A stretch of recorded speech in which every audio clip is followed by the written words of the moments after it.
Exit light, enter night. Take my hand.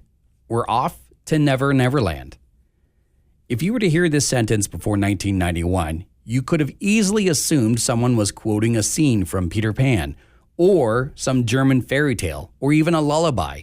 Looking at the lyrics of one of the most recognizable metal songs of the 90s, there is nothing evil or sinister in the script. Heck, even if you read them in a calm manner, it could very well help a child be lulled to sleep. Where it changes is the delivery, the energy, and the sound. Enter Sandman is a keystone in the life-changing album of four musicians who bet it all on black and won, at a cost. This is JD Boutillier, and welcome to Breakout Backstories. Before Metallica, there were four teens living very different lives, scattered across the world, geographically and musically. Born in Downey, California, James Allen Hetfield was raised in a Christian Science blue-collar home with musical roots.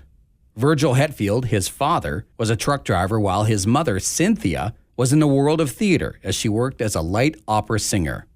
In case you're wondering, light operas are theater performances with catchy songs, dancing, and generally happier endings than a typical opera.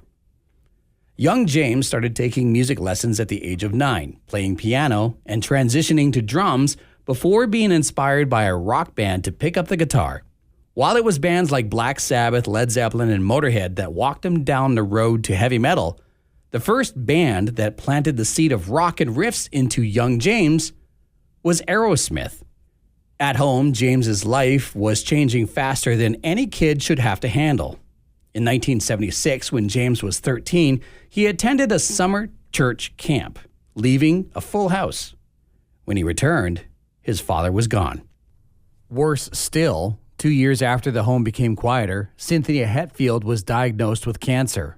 She would ultimately pass away in 1980, refusing any sort of treatment on religious grounds, as Christian Science followers rely on prayer and spiritual understanding for healing, not medicine. This tragedy would fuel James, filling him with emotion, anger, sadness, and a feeling of betrayal, but he lacked an outlet. Looking for anything to help, he read an ad placed in a Los Angeles newspaper in early May 1981. The ad said, "Drummer looking for other metal musicians to jam with. Influences: Tigers of Pantang, Diamond Head, Iron Maiden. Ask for Lars." Forehand, Bangham, Tennisbane, Uviksling. Common terms for a Danish tennis player and most likely for a young Lars Ulrich. Training to be a third-generation pro tennis player, Lars had the skills and the power as he was ranked in the top 10 of his age group in the mid to late 70s in Denmark. Given that he was a young teenager during this period, it seemed as though his path was set. Something else was growing in the young athlete during this time thanks to a last-minute concert invitation from one of his father's friends.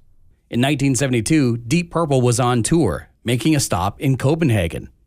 An unclaimed ticket was given to a 9-year-old Lars, allowing him to accompany his father and his friends to the evening's entertainment. The next morning, Lars bought the band's most recent release, Fireball, and fell in love with the genre, and specifically Ian Pace on drums. It was pretty evident to his family that this newfound interest in the young tennis star was serious, but at the same time, not affecting his athletic training or his skills. At the age of 12, grandmother Ulrich gifted young Lars his first drum kit, straight from the USA, a Ludwig set. It was 1980 when the decision was made for Lars to move from Gentofte, Denmark to Newport Beach, California. The intent was to follow in his father's and grandfather's footsteps to continue to train as a tennis pro. Unfortunately, Lars failed to make the tennis team for that year, causing him to shift his focus to follow something else he had in common with his father, Torbeck Ulrich, who was a writer, a tennis player, a filmmaker, and yes, a musician. Itching for more of what he felt when first seeing Deep Purple years ago, Lars attended a wide selection of concerts, with some of the standouts being Y&T, formerly Yesterday and Today, Saxon, and Diamond Head. Wanting to find like-minded metalheads, he placed an ad in a local paper, The Recycler, on May 6th. James Hetfield met Lars 3 days later, May 9th. Shortly after, they met their first lead guitarist, Dave Mustaine. The youngest of four, Dave Mustaine was born in La Mesa, California. The only son of his family with sisters well into their teens. While he was still an infant, things weren't easy for the future rocker. Born into a troubled household with John Mustaine, a father who was distant and a long-time problem drinker. Losing his job at a national cash register due to being phased out thanks to technical advancements, Father Mustaine's drinking problem quickly worsened, causing a divorce in the family, leaving 4-year-old Dave with his mother and one remaining sibling who had not moved out at that time. All of Dave's emotion, pain, and skills translated into alcoholism and substance abuse through his teens and into his 20s. During this fog of self-discovery or punishment, he stole someone's guitar, a solid body replica Gibson, which would become his muse. During bouts of homelessness, small-time crime, and addiction, he would form his first band, Panic. A step in the direction of thrash metal, but a doomed situation out of the gate. After their first gig in 1978 in Orange County, California, their drummer and sound tech were killed in a car accident leaving the gig. Haunted by this horrific milestone and personal issues among the members, the group disbanded early 1981. Shortly after, the former guitarist of Panic was killed in a separate car crash. Mustaine auditioned for Metallica, hoping to move on from all that tragedy. At this point, Metallica had a drummer, a lead, rhythm, and vocalist, and what they were lacking was a bassist. What they didn't know was they were also lacking a visionary. Hetfield brought along a childhood friend and bandmate from a prior group, Ron McGovney, a talented bassist with some decent connections, including a place to practice. McGovney's parents had a rental property in L.A. This is where the four would practice, jam, and even write one of the group's first singles, Hit the Lights. Problems started to form, though, as McGovney would butt heads with Ulrich and Mustaine, as he apparently started to feel as though he was being used for his connections, his funds, and not respected as a member of the band. Mustaine didn't help situations at all, consistently being more wasted than the rest, higher than the rest, and purposely messing with or downright wrecking McGovney's property, including his bass guitar. McGovney would quit Metallica on December 10th, 1982. Down a member, James and Lars approached a savant of a musician they saw perform a few weeks prior. While attending a concert at Whiskey A Go-Go, they saw a band that was just cutting their teeth in the heavy metal world, Trauma. Up on stage was Donnie Hillier on vocals, Michael Overin on rhythm, George Tiger Lady on lead guitar, behind a drum kit, Dennis Schaefer, and holding bass, Cliff Burton. The Metallica members were in awe of Burton's skill, shredding like no one in his position before and using effect pedals, a practice not commonly used by bassists, and yet, to Burton, it was like breathing. Cliff was all about the music. At a young age, he was introduced to classical thanks to his father, Ray Burton. He started taking piano lessons as a child and picked up the bass guitar in his early teens. After the passing of one of his two brothers due to an aneurysm, Cliff made a promise to, quote-unquote, be the best bassist for my brother. He would proceed to practice for 6 hours a day in any and all genres: jazz, country, southern rock, classical, blues, and eventually, heavy metal. Cliff Burton became a musician's musician, and Metallica wanted him. It came at a price. Cliff had noticed that the current band, Trauma, was becoming a little too commercial and started to turn away from the groundswell of metal. What James and Lars had to offer was a path back towards something darker, heavier, louder. So Burton said he would join Metallica on one condition: they move from LA to San Francisco. Burton knew where the music was and knew that being in the middle of a growing metal storm had to happen. San Francisco was quickly becoming the city of metal in the early 80s. By this time, the band had already gained the attention of clubs, fans, and blossoming record labels. Demo tapes were selling fast. Titled Power Metal, the first demo featured the earliest recording of Motor Breath, with the follow-up demo titled No Life Till Leather. This collection of songs included Seek and Destroy as well as Metal Militia. In February 1983, Metallica moved to El Cerrito, a town across the bay from San Francisco. There were more changes on the way thanks to Burton and no thanks to Mustaine. Dubbed the Metallica Mansion, where the band were staying and rehearsing, the group were getting ready to record their first official album. There were some hurdles in the way. First problem, where to record the album. There was an initial plan to go back to LA and record on an indie label on a $8,000 budget, but that wasn't going to get them in the door, let alone record anything. Lars had an idea.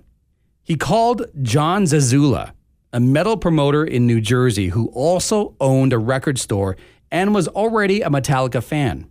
On the condition Zazula could sell as many demo tapes as possible, he agreed to help fund the album's recording and start his own label, Megaforce Records. Metallica rented a U-Haul and headed east to the Garden State. Problem number 2, and not a small one, Mustaine. The band was together for just shy of 2 years, and at this point, while they had found success, the friction and the carelessness was becoming too much. While there was understandably a level of partying and celebrations happening after gigs, recording sessions, and any day that ended in Y, Mustaine seemed to take it a step too far on a consistent basis. Drinking far more than anyone else, using drugs more frequently, fights of the verbal and physical kind, and destruction of property. On the morning of April 11th, 1983, a very hungover Mustaine woke up to his 3 bandmates standing before him and a one-way bus ticket back to California. Dave was out of Metallica. This led to problem number 3, a new lead guitarist. Fortunately, the answer was already on the way, literally. Do you remember where Metallica was living and rehearsing while in San Francisco? Metallica Mansion. It was actually the home of Mark Whitaker, a music producer and band manager of a thrash metal group called Exodus. Exodus started in 1979 by 4 high school friends, one of which was another musician with a classical background and a student of musical theory, Kirk Hammett. Like Cliff, Kirk was a San Francisco native. As a child, he was easily influenced by his family, for better or for worse. His father, Dennis Hammett, had a long and successful career as a merchant mariner. He was also a bit of a drinker with a chip on his shoulder, getting into fights with random people, friends, and even family. It was a fight that led to Kurt's first love, horror movies. After getting into a tussle with his sister and spraining his arm, his mother planted him in front of the TV while a 1963 horror film was on, The Day of the Triffids. After that, Hammett became mesmerized with his brother Rick's Frankenstein toys, forever becoming a fan of the genre. The influence from his brother didn't stop there as he started to show interest in music thanks to Rick's extensive record collection. Hendrix, Zeppelin, UFO, and many others. Kirk bought his first guitar at the age of 15 and quickly found a teacher of the trade in legendary guitarist Joe Satriani. April 1st, 1983, Kirk received a phone call from Hetfield, Ulrich, and Burton asking for his help. Metallica was days away from making the tough but necessary decision to fire Mustaine from the group, and with an album recording just over a month away, they needed a new lead. April 11th, while Mustaine was on the bus from New Jersey back to California, Kirk was exiting a flight from San Francisco, having spent the trip learning all the Metallica songs he could. So they had a studio and a label willing to record in Joe Zazula, a toxic presence removed from the band, a new lead guitarist. What's left? What to name the first album? Now, the initial idea was Metal Up Your Ass, with the cover featuring a hand emerging from a toilet bowl clutching a knife. Knowing a bit about the ins and outs of record sales, Zazula was against the idea, as he felt the distributors wouldn't stock an album like that, as just the thought of the image was too explicit to display. For the cover art, the hand remained as a shadow, suggesting it had just let go of a sledgehammer, which was now resting in a pool of blood. As for the title, Cliff Burton was credited with the phrase coming from a place of frustration and rebellion. Making reference to the timid record distributors, Lars and Zazula heard him say, "Those record company effers, kill 'em all." Kill 'em All, debut album, recorded from May 10th to 27th, 1983 in Rochester, New York. Released July 25th, 1983. Official singles from the record were Whiplash and Jump in the Fire. Within a year, Kill 'Em All sold over 60,000 worldwide, creating a solid fan base and getting the attention of music critics. Even though he was fired from the group, Dave Mustaine was credited on 4 of the 10 songs. Kirk Hammett was listed in the liner notes as the lead guitarist, as he took what Mustaine started and made it his own. Metallica toured relentlessly, promoting themselves and becoming better, louder, and closer, like brothers. It was time for a follow-up album, and this time as a solid band from start to finish. When Burton and Hammett joined, they were basically finishing someone else's homework. While it was good, it wasn't theirs. Burton wanted to go deeper, not faster, encouraging a broader look and sound with extended instrumentals, complex harmonies, and bringing in something not thought of when it came to metal, acoustic guitars.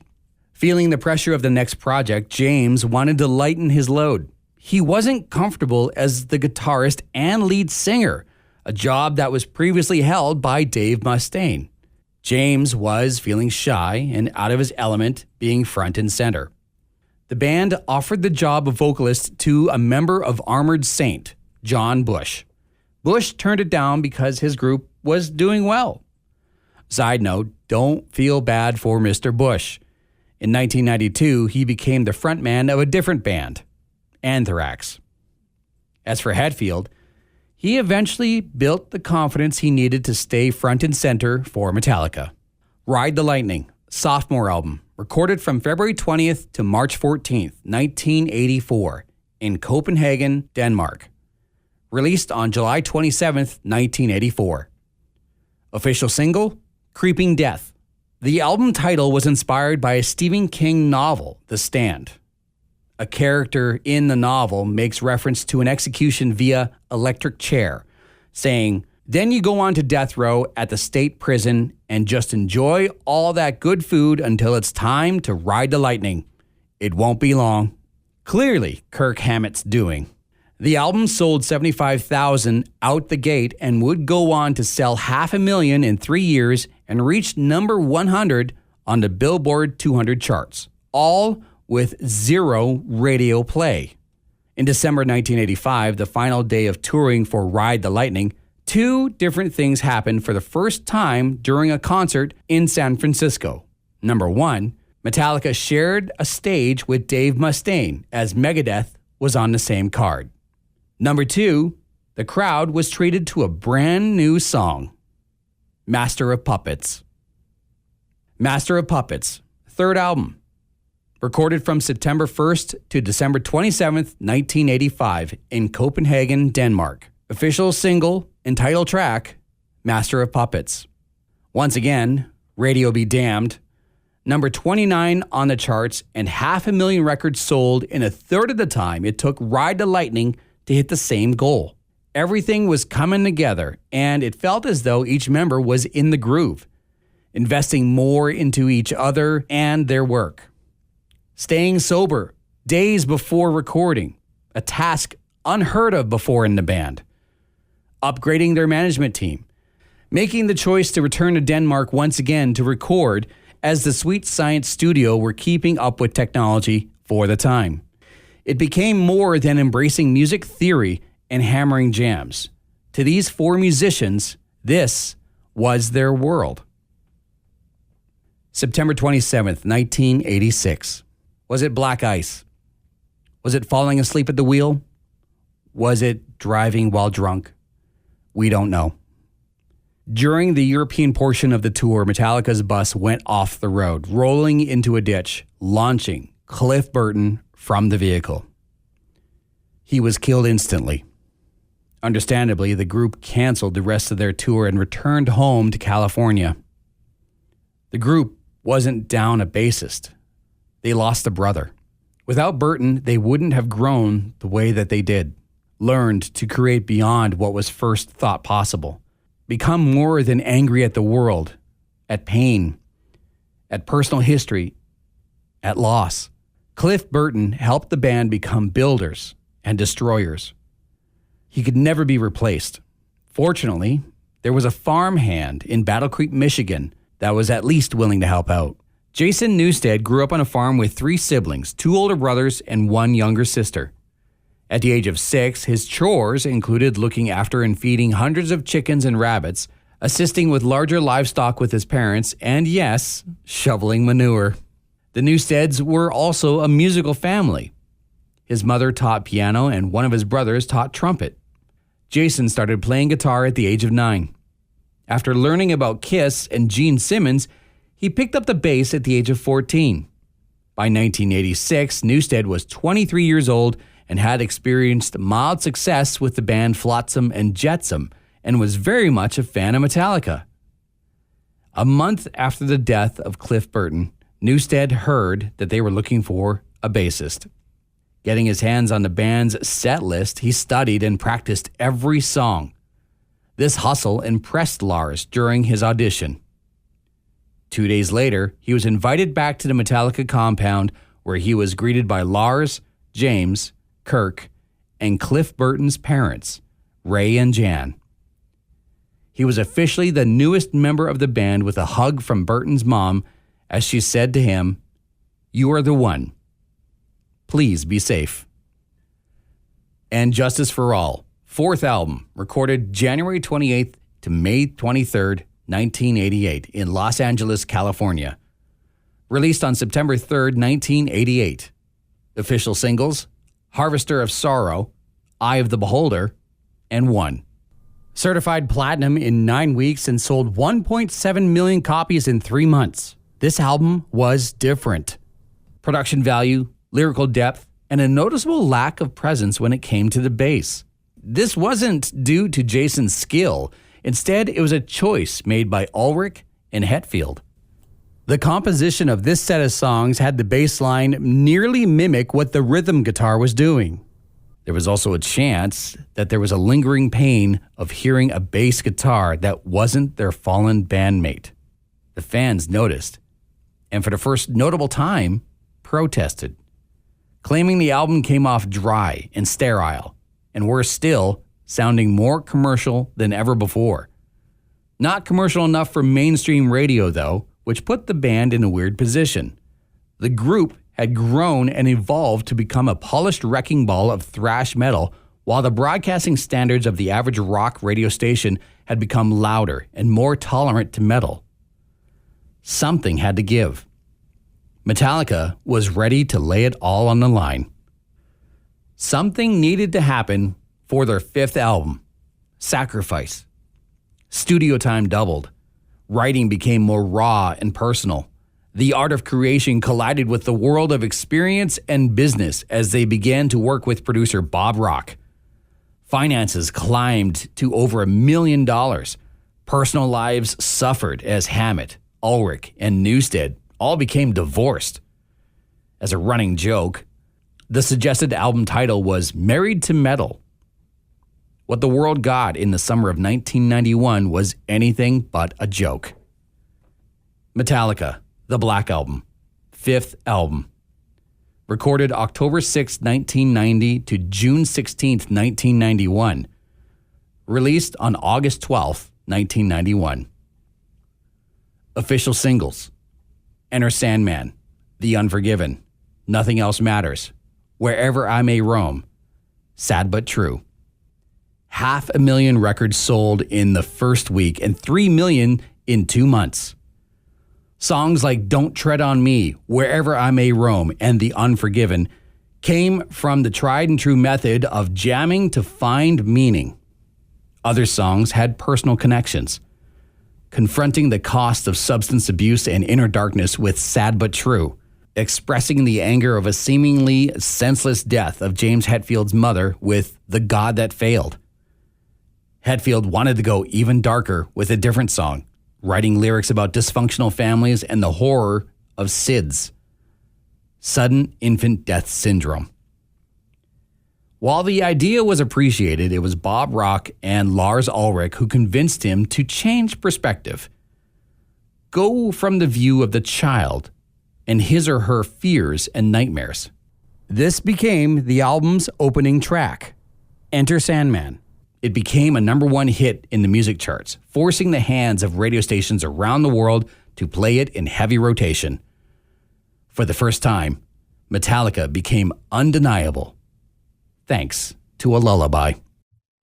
Now, of course, this is hardly the end of the story for Metallica, as they have gone on to record and release 6 more studio albums with Load, Reload, Saint Anger, Death Magnetic, Hardwired to Self-Destruct, and 72 Seasons. Bassist Jason Newsted parted ways with the group in 2001 due to creative differences and stifling of opportunities. In his place, Robert Trujillo, formerly of Suicidal Tendencies, is now on bass. Metallica helped to bridge a large gap between metal and classical with Symphony and Metallica, or S&M, 1 and 2.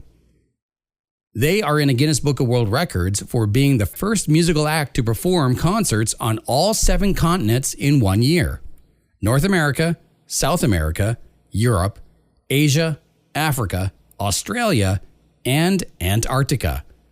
The show on the southernmost winter tundra was dubbed Freeze 'Em All, an unamplified show for the scientists.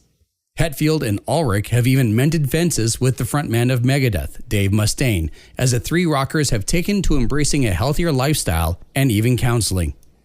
This has been Breakout Backstories. I'm JD Boutillier. If you would like to check out other projects I'm a part of, you can find me online at TheMediajack.ca or anywhere on social media under the handle TheMediajack. I am an independent content creator, and if you would like to support what I do, feel free to leave a comment, subscribe, or, if you feel so inclined, join my Patreon. Again, everything can be found at TheMediajack.ca. Thanks for joining me.